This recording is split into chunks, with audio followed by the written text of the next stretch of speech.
నమస్తే, నేను సిరి. మాజీ మంత్రి పేర్ని నాని గారిని అయితే పోలీసులు అరెస్ట్ చేస్తున్నారు. ఆయననైతే A6కి అయితే పొందపరిచారు. సో దీంతో మరి ఇంకెంతమంది అరెస్టుల పర్వం కొనసాగుతుంది, అసలు ఏంటి అనే అంశాన్ని మనకు వివరించడానికి మనతో పాటు ఉన్నారు ప్రముఖ సీనియర్ జర్నలిస్ట్ డాక్టర్ దుర్గవల్లి మణి గారు. నమస్కారం మేడం. నమస్తే అండి. మనం ఇప్పుడు చూస్తుంటే ఏదైతే ఆ గోడౌన్ బియ్యం కేసు ఉందో దాంట్లో A1గా అయితే పేర్ని నాని గారి వైఫ్ జయసుధ గారిని అయితే పెట్టడం జరిగింది.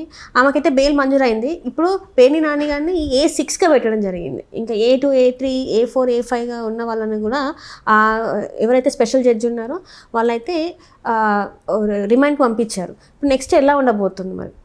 సో ఇప్పుడు అరెస్టుల పర్వం అయితే కొనసాగుతోందండి. కాకపోతే ఏంటంటే నిన్న అడిగాడు కదా ఎవరు, పేర్ని నాని, నన్ను అరెస్ట్ చేసుకోండి అన్నాడు. మన రోజా గారు కూడా అడిగారు కదా, అరెస్టులు చేసుకుంటారా చేసుకోండి, మమ్మల్ని ఇబ్బంది పెడతారా పెట్టండి, మేము వస్తాము, మీ సంగతి తేలుస్తామని దేవుడు.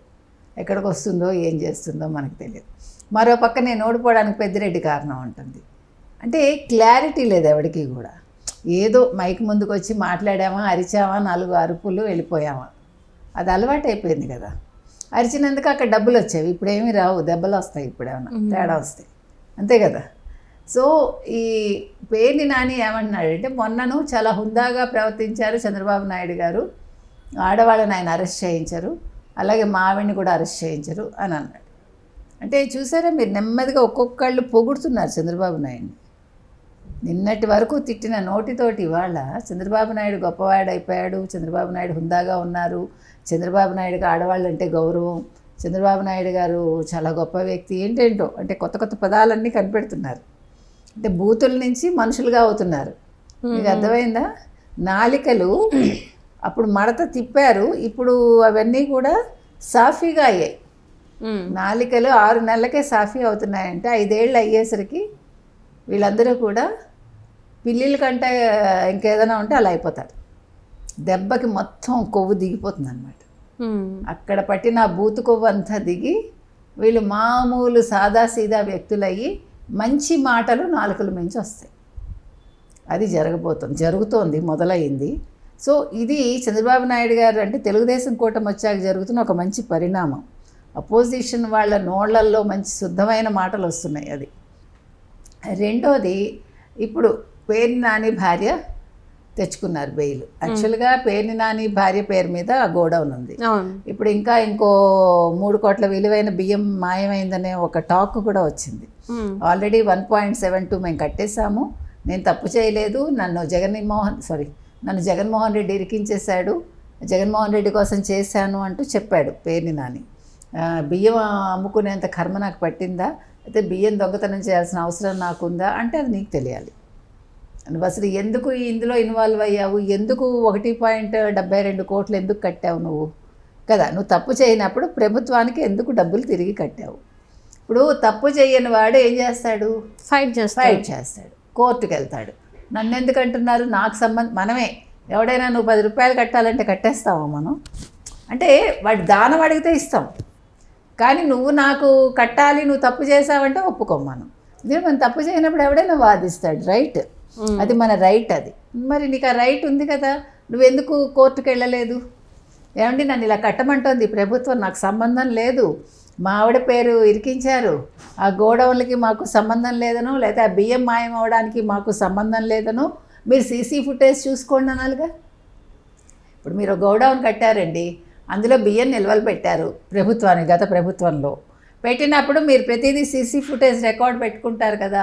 ఒకవేళ మీరు తప్పు చేయకపోతే, ఇగో ఇది మాయమైందండి, మీకు గుర్తుందా, ముందే లెటర్ రాశాడు, ఇంత బియ్యం మాయమైపోయిందని కంగారు పడి. అంటే వీళ్ళందరూ కూడా ఎట్లా తయారయ్యారంటే, ఇంకో 30 ఏళ్ళు జగన్మోహన్ రెడ్డే ఉంటాడు, నెక్స్ట్ మనమే, సరే పర్వాలేదు మనం దొంగతనాలు చేసుకోవచ్చు, దొరగా వ్యవహరించవచ్చు అనుకున్నారు. ఇప్పుడు ప్రతి వాడికి పచ్చి వెలక్కాయ గొంతులో పడుతోంది. వాడు ఎవడెవడైతే అవినీతి చేశాడో, ఎవరెవరైతే జగన్మోహన్ రెడ్డిని నమ్ముకుని అక్రమాలు చేశారో వాళ్ళందరికీ ఇప్పుడు ఏం చెయ్యాలో దిక్కు తోచట్ల.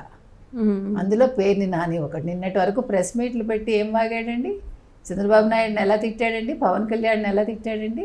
మరి ఇప్పుడు అదే నోటితో నువ్వు ఎలా పొగుడుతున్నావు, సిగ్గు లేకుండా ఎలా పొగుడుతున్నావు. మరి ఇప్పుడు జగన్మోహన్ రెడ్డి నిన్నేం అనడా, తాట తీయడా నీకు? నా తిండి తిని నువ్వు వాళ్ళని మెచ్చుకుంటున్నావు అని అడుగుతాడు కదా. సో ఇప్పుడు మీరు అన్నారు A2 నుంచి A5 వరకు అరెస్టులు జరిగాయి. ఇప్పటి వరకు ఒక 15 మంది జగన్మోహన్ రెడ్డి మనుషులు అరెస్ట్ అయ్యారని తెలుస్తోంది మనకి టోటల్గా. సో పేర్ని నాని అరెస్ట్ అవుతాడా అవ్వడా? ఖచ్చితంగా అయితే తీరుతాడు. డబ్బులు ఎప్పుడైతే కట్టాడో అప్పుడు నేను తప్పు చేశాను ఒప్పుకున్నట్టే కదా. నువ్వు డబ్బులు కట్టకుండా ఫైట్ చేస్తుంటే నువ్వు వీరుడు అయ్యి ఉండేవాడు. ఇప్పుడు నువ్వు దొంగవయ్యావు, డౌటే లేదు అందులో. కాకపోతే ఇక్కడ ఒక్క పాయింట్ ఏంటంటే అసలు జయసుధ ఇన్వాల్వ్మెంట్ ఏ రకంగా ఉంది అంటే ఇప్పుడు గోదాం పేరు మీద ఉండొచ్చండి. ఇప్పుడు బినామీగా పెట్టుకుంటాం. ఇప్పుడు ట్యాక్సుల కోసం మగాళ్ళు ఏం చేస్తారు, భార్యల పేరు మీద ఆస్తులు పెడతారు, అవునా కదా. ఇప్పుడు ప్రాపర్టీస్ అన్నీ సాధారణంగా భార్య పేరు మీద ఉంటాయి, ఎందుకంటే ట్యాక్సులు తగ్గుతాయి, వాళ్ళు ఉద్యోగాలు చేయరని. అందుకని భార్య పేరున పెట్టాడా, అత్తగారి పేరు మీద ఒక గౌడౌన్ పెట్టాడా, ఈ విషయం కూడా బయటికి రావాలి. ఇప్పుడు పేరు ఉన్నంత మాత్రాన అరెస్ట్ చేయొచ్చు, ఎందుకంటే మనకి టెక్నికాలిటీస్ తెలియదు. ఇవన్నీ కూడా చూడాలి, ఎందుకంటే నాకు తెలిసి ఆవిడకి తెలిసి ఉండకపోవచ్చు కూడా. మరి ఆమెకి బెయిల్ ఎలా మంజూరు చేస్తారంటారు మేడం? అంటే ఆవిడ పేరు మీద ఉంది కాబట్టి ఆవిడ కోర్టుకు వెళ్ళారు కాబట్టి ఇచ్చారు, అందులో తప్పు లేదు. అది ప్రాసెస్ అంటే కరెక్ట్గానే సాగింది. సో చూడాలి మరి, అంటే మనకు తెలియదు, మనం ఇవన్నీ కూడా ఒక డౌట్ వ్యక్తపరుస్తున్నాం అంతే, ఇట్లా కూడా ఉండొచ్చు కదా అనేది. అవునా కదా. అంటే ఇక్కడ ఏంటంటే బినామీగా వాళ్ళ వైఫ్ పేరు పెట్టుకొని మొత్తం వెనక నుంచి నడిపించి ఉండొచ్చు. ఒకవేళ నడిపించిన భార్య ఎందుకో అని అడిగి ఉన్నారా లేదా కూడా మనకు తెలియదు. సో అంటే తప్పు చేస్తే భర్తను ప్రశ్నించిందా లేదా, ప్రశ్నించినా అతను వినలేదా, అన్ని రకరకాల కోణాలు నేను మాట్లాడేది. అంటే అలా జరిగి ఉండొచ్చు, జరిగి ఉండకపోవచ్చు. ఏది ఏమైనా ఇవాళ పేర్ని నాని ఇరుక్కున్నాడండి. నెక్స్ట్ ఇంకెవరు ఇరుక్కుంటారు? వీళ్ళందరూ కూడా ఏం చేశారంటే, ఈ పేర్ని నాని కావచ్చు, ఉత్తరాంధ్రకి సంబంధించి ఒక నాయకుడు, వైసీపీ నాయకుడు, వీళ్ళందరూ చంద్రబాబు నాయుడిని పొగడ్డం, ఆ మాటలు ఇంటెలిజెన్స్ ద్వారా చంద్రబాబు నాయుడికి ఎలా చేరవేయాలి అలా చేరవేస్తున్నారని తెలుస్తుంది మనకి. అంటే మేము గుడ్ లుక్స్లో ఉండడానికి, అంటే నెక్స్ట్ అవసరమైతే జంప్ అయిపోతారు అనమాట. ఆల్రెడీ కూడా జంప్ అవుతున్నారు, కానీ వీళ్ళందరినీ తీసుకోవటానికి ఆలోచిస్తారుగా జనసేన కానీ తెలుగుదేశం కానీ, అందుకోసం ఇవి నడుస్తున్నాయి. సో చూద్దామండి, ఏది ఏమైనా పేర్ని నాని నెక్స్ట్ లైన్లో ఉన్నాడు. So next Perni Nani arrest జరుగుతుంది. అయితే జయసుధకి బెయిల్ ఏ రకంగా ఇచ్చారు కృష్ణా జిల్లా కోర్టు అనేది మనకు తెలియదు. ఈయన మీద మచిలీపట్నం కోర్టులో అదే ఇతని పేరు రిజిస్టర్ అయిందని తెలుస్తుంది, అంటే కేసు పెట్టారని. సో నెక్స్ట్ ఏ రకంగా జరుగుతుంది, ఆవిడకి ఏ రకంగా బెయిల్ ఇచ్చారు, ఎన్ని రోజులు ఇచ్చారు అనేది కూడా తెలియాలి. అంటే మొత్తానికైతే వైసీపీలో ఉన్న ఎవరైతే గత ప్రభుత్వంలో ఈ 5 సంవత్సరాలు ఏవైతే చేశారో వాళ్ళందరూ ఒక్కొక్కటిగా అరెస్ట్ అయితే అవుతున్నారు, సైలెంట్ గానే అరెస్ట్ అవుతున్నారు, ఎట్లాంటి హడావిడి లేకుండా. అది అంటే ప్రభుత్వం తన పని తాను చేసుకుంటోంది, చట్టం తన పనిలో తానుంది. Right thank you so much.